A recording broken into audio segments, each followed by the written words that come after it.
Lesley Bailie by Robert Burns. He wrote this to the tune of a folk ballad called Lizie Bailie.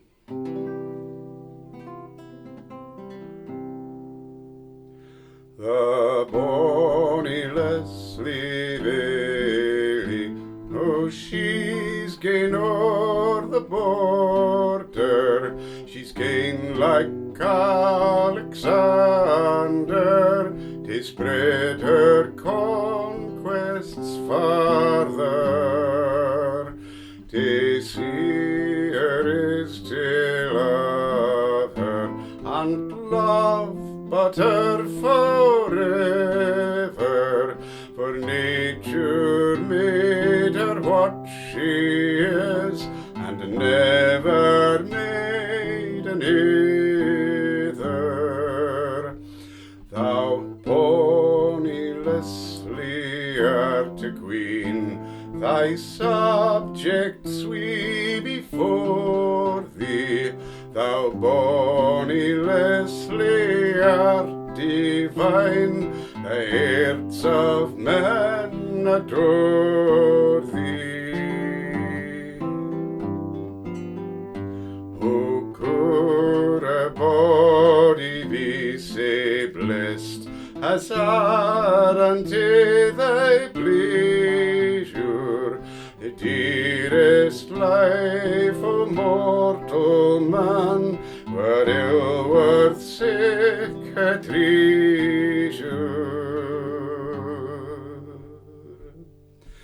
Her powers aboon will I take care, misfortune shanna steer thee.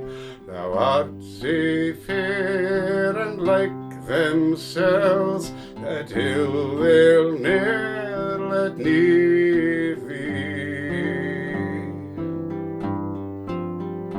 The very deil he couldna scaith, whatever would belang thee. He'd look into thy bonny face and say, I canna wrang thee. My bonnie Lesley Bailie, come back to Caledonie, that we may brag wi' a lass, there's nane again sae bonnie.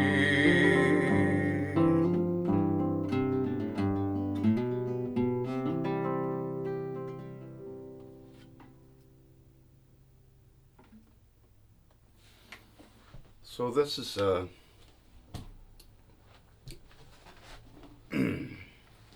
give you some background. This is the earliest draft of the song, and it was written to that tune, but it was not published with that tune, for which there are circumstantial reasons. In other words, it doesn't mean Burns preferred a second tune, it means that his publisher did. Important to know this. My theme of the book I'm working on is the original tunes, and another theme has become the early drafts. The more time you spend with them, the better they are than the later ones. So this is, we have this draft from a letter that is in the law manuscript, a letter that Burns wrote to his sort of literary surrogate mother, Frances Dunlop. He really goes over the top here. Apropos, though how it is apropos I have not leisure to explain, do you know that I am almost in love with an acquaintance of yours? Almost, said I. I am in love, souse, over head and ears, deep as the most unfathomable abyss of the boundless ocean.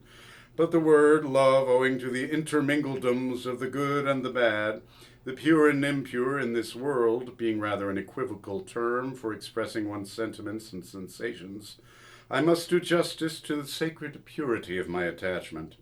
Know then that the heart-struck awe, the distant humble approach, the delight we should have in gazing upon and listening to a messenger of heaven, appearing in all the unspotted purity of his celestial home, among the coarse, polluted, far inferior sons of men, to deliver to them tidings that made their hearts swim in joy and their imaginations soar in transport. Such, so delighting, and so pure were the emotions of my soul on meeting the other day with Miss Lesley Bailie, your neighbor at Mayfield. Mr. Bailie, with his two daughters, accompanied by a Mr. Hamilton of Grange, passing through Dumfries a few days ago on their way to England, did me the honour of calling on me, on which I took my horse, though God knows I could ill spare the time, and convoyed them 14 or 15 miles, and dined and spent the day with them. 'Twas about 9, I think, when I left them, and riding home I composed the following ballad, of which you will probably think you have a dear bargain, as it will cost you another groat of postage. You must know that there is an old ballad beginning with "My bonnie Lizie Bailie, I'll row thee in my plaidie," etc. So I parodied it as follows, which is literally the first copy, unanointed, unannealed, as Hamlet says. The bonnie Lesley Bailie, and the text I sang you. So, that letter's from August 22nd, 1792. Earlier that year, William Napier had published original Scots tunes, Scots songs, and he had printed the traditional ballad with its melody, which is what I sang you from that. And the traditional ballad was printed in the Scots Musical Museum, Burns's first publisher, shortly after he died, in their 5th volume. That's number 436 here. Lizie Bailie. It's quite likely that Burns is the one who delivered it there. He was the shadow editor of this publication, which had merged into eventually 600 songs. My bonnie Lesley Bailie, I'll row ye in my plaidie, and ye mun gang along with me, and be a Highland lady, is the beginning of that one.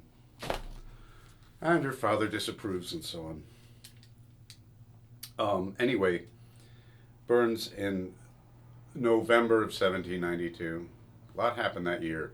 He was invited to write for a second publisher named George Thompson. He refused money. He said it was his hobby, writing songs, it was his joy, and to accept money would be downright sodomy of soul.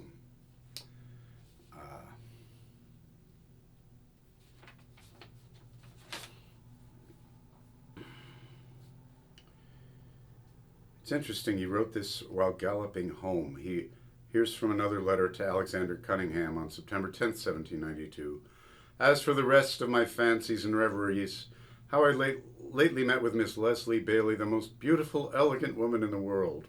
How I accompanied her and her father's family 15 miles on their journey, out of pure devotion to admire the loveliness of the works of God and such an unequaled display of them. How, in galloping home at night, I made a ballad on her, of which these 2 stanzas make a part. So I think he did a lot of writing on his horse. He was riding around the country working for the excise as a tax assessor. So a lot of the Thompson songs came out of the time on his horse, galloping, writing to melody. Anyway, Thompson had a list of tunes he wanted Burns to write for. And so Burns set this, he rewrote the lyric to suit the collier's daughter, And I don't like the tune as much for the sentiment, and I don't like the rewrite.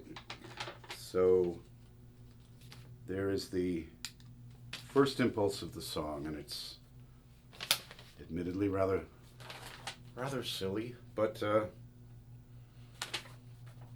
I love it's interesting learning the songs rather than just scoring them out, because you find these beautiful moments that you'd overlook otherwise in this song, and it's the verse that needs translation. The powers aboon and powers above will always take care. Misfortune shanna steer thee, shall not disturb thee. Thou art sae fair and like themselves, that ill they'll ne'er let near thee. That internal rhyme with fair and ne'er, and then you've got steering near next to them is just near, beautiful. Misfortune shanna steer thee, thou art sae fair, and like themselves, the deil they'll ne'er let near thee. Well, Caledonia is the old Latin name of Scotland, and the very deil he couldn't scaith, the very devil he couldn't harm, whatever would belong to thee. So, scaith, we have the term unscathed, scaith is harm.